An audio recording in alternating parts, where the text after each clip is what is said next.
بھیجی فوجیں، جیسا زیرک انسان نے فرمایا کہ ٹوپی اور جرابیں استعمال کرنا ان البلد یقتل،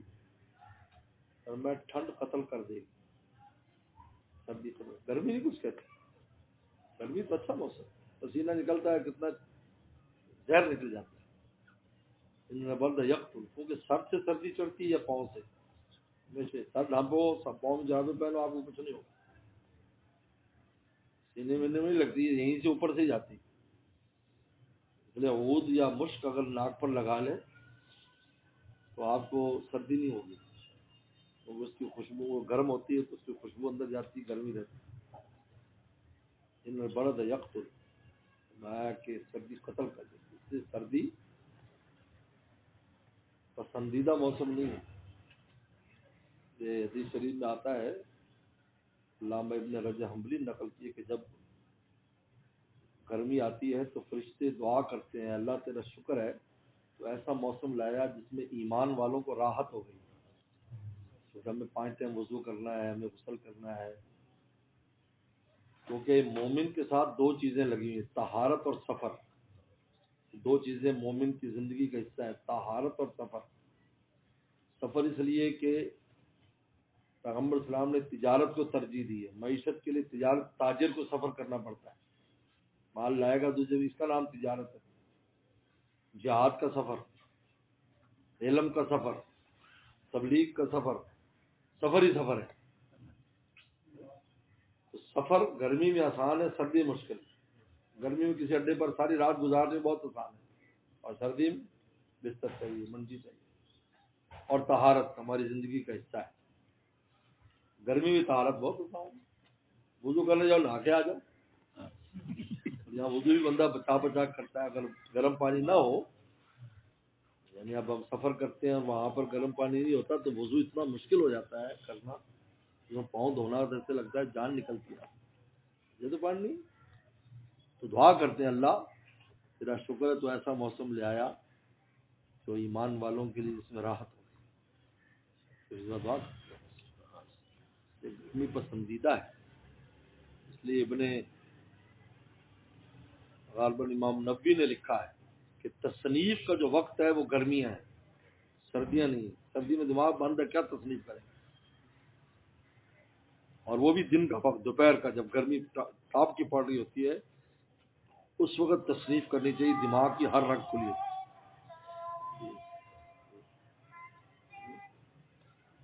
دماغ کھلی ہوتی ہے، اس لیے حضرت نے جب یہ لکھی تھی عجز المسالک، بہت معروف کتاب ہے، موطا مالک پر اس سے اچھی شرح کوئی نہیں، شیخ زکریا رحمہ اللہ کہتے دوپہر کو لکھتے تھے چوبارے پر، اور اس زمانے میں پنکھے نہیں ہوتے تھے، اور حضرت نے بنیان لنگی پہنی ہوتی، پورے پسینے میں ڈوبے ہوتے تھے، تو ہاتھ پر کپڑا چڑھا کر لکھتے تھے تاکہ پسینے سے وہ خراب نہ ہو، اور وہ اس وقت لکھتے تھے، اور یہ مصالح شرح موطا مالک یعنی عربوں میں بھی مقبول ہے، عرب کہتے ہیں یہ بڑی عجیب شرح لکھی ہے ہندی نے، لیکن موطا مالک عربوں کی کتاب ہے خاص، تو میں عجیب شرح لکھی، ان بڑے محدثین میں امام مالک اور امام جو مالک کی محدثین میں امام مالک وہ ہیں جو عربی ہیں، باقی سب اجمی ہیں، بخاری اور سب اجمی، یہ عربی ہیں باہر، اس سے لکھتے تھے، اس لیے سردیوں میں بہت احتیاط کرے، بہادری نہ دکھائے، ہمارے والد صاحب رحمۃ اللہ علیہ جب سردیاں شروع ہوتی کمرے ومرے ہمارے بند کر دیتے، بوری لگا کر کیلوں سے ٹھوک دیتے، کھڑکی زبان ہے،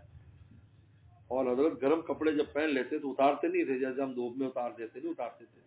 فرماتے سردی چور ہے کہ چپکے سے پکڑ لے گی، اور سردی میں ایک دفعہ آپ پکڑے گئے نا تو پوری سردی کھوں گزرے گی، یاد رکھو میری بات، چاہے جوان ہے چاہے بڈھا ہے، کہتے چور ہے، اور واقعی میں نے تجربہ کیا، یعنی جیسے اب گرمی سے لگ رہی چلو جی کوٹھی اتار دی اور نماز پڑھنے چلے، جیسے باہر نکلے تو سردی ہو گئی واپسی پر، اور بادل سے آگے سردی ہو گئی، یعنی یہاں گھر پہنچنا مشکل ہو گیا، میں نے کہا باقی میں سردی چور ہے، یوں جاؤ گے تو نہیں ہے، یوں آؤ گے تو پکڑ لیں گے، اس لیے پوری احتیاط رکھے۔ عمر نے فرمایا، فوج سے فرمایا کہ ٹوپیاں گرم ٹوپیاں اور جرابیں تم نے پہنی، کیونکہ وہ سرد علاقے تھے سارے، شام کے سارے علاقے سرد۔ ان البلد یقتل، اور میں سردی قتل کر دیتی، یہ بھی کھانسی تک بن جاتی ہے، پھیپھڑوں کو پتہ نہیں کہاں سے کہاں پہنچ جاتی۔ اس میں گرم چیزیں کھائے، دیسی انڈے کھائے، دیسی گھی کھائے، شہد کا استعمال زیادہ کریں۔ شہد کا استعمال سردی میں بہت کرنا چاہیے، کچھ نہ ہو تو ایک چمچی ویسے لے لیا کرو بس، وہ آپ کو پورا دن، اور اللہ نے یہ لکھا فی شفاء للناس، اللہ نے شفا رکھی۔ شہد، ہم شہد استعمال نہیں کرتے۔ ابھی ہمارے دوست بتا رہے تھے کہ جو چارلس ہے، جو بھی بادشاہ بنا ہے انگلینڈ کا، اس کی عمر 73 سال ہے، بلکہ 75 سال، اور جوانوں کی طرح چلتا پھرتا ہے۔ اس سے کسی نے انٹرویو کرتے، میں 6 قسم کا شہد ناشتے میں استعمال کرتا ہوں۔ جب وسلم کی باتوں جو قرآن سے ان لوگوں نے لی تھی کہ 6 قسم کا شہد استعمال کرتا ہوں، تو میری جو نا یہ، کیونکہ ناشتہ جو نا وہ پہلا کھانا ہوتا ہے، اسے جو کھائیں گے اس کا اثر زیادہ ہے۔ انسان کو ناشتے میں انڈے وغیرہ کا اہتمام کرنا چاہیے،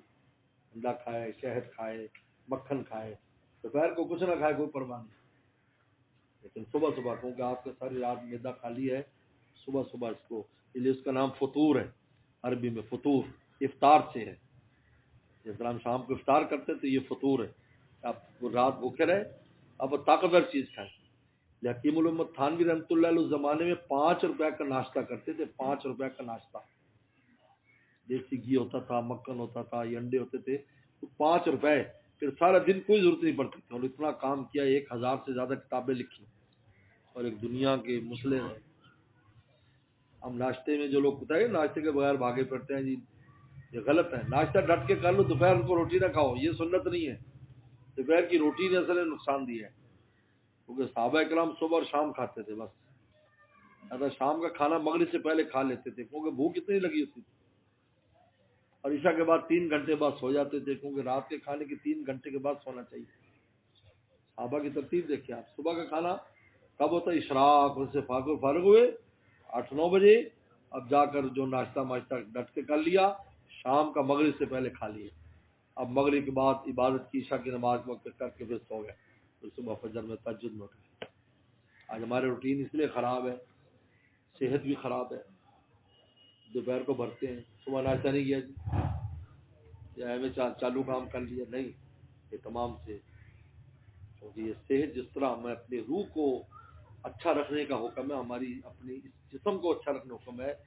جسم اچھا ہوگا تو روح بھی اچھی رہے گی۔ ایک آدمی بیمار ہو تو وہ تو فرائض اور واجبات بھی اسی ادا نہیں کر سکتے، ہمیں جسم کو اچھے رکھنا ہوگا۔ آپ کا فرمایا کہ اللہ تعالیٰ کو وہ صحت مند مسلمان زیادہ پسند ہے کمزور اور مریض سے، کہ صحت مند ہوگا، ایک تو اللہ کی عبادت سے ہی کرے گا، مخلوق کی خدمت سے ہی کرے گا، خود بیمار ہوگا تو کیا کرے گا؟ بہرحال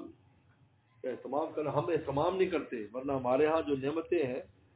یہ فروٹ ہے، آج میں پوچھوں کہ کس نے آج سیب کھایا؟ اتنے انہیں کسی نے سیب نہیں کھایا، مفت میں مل رہے ہیں اتنے سستے، دوسرے ملکوں میں جاؤ ذرا پتہ چلے، ریال میں مل رہے ہیں، وہاں تو پتہ چلتا ہے کتنے ریال کا، کیلا کتنے ریال کا،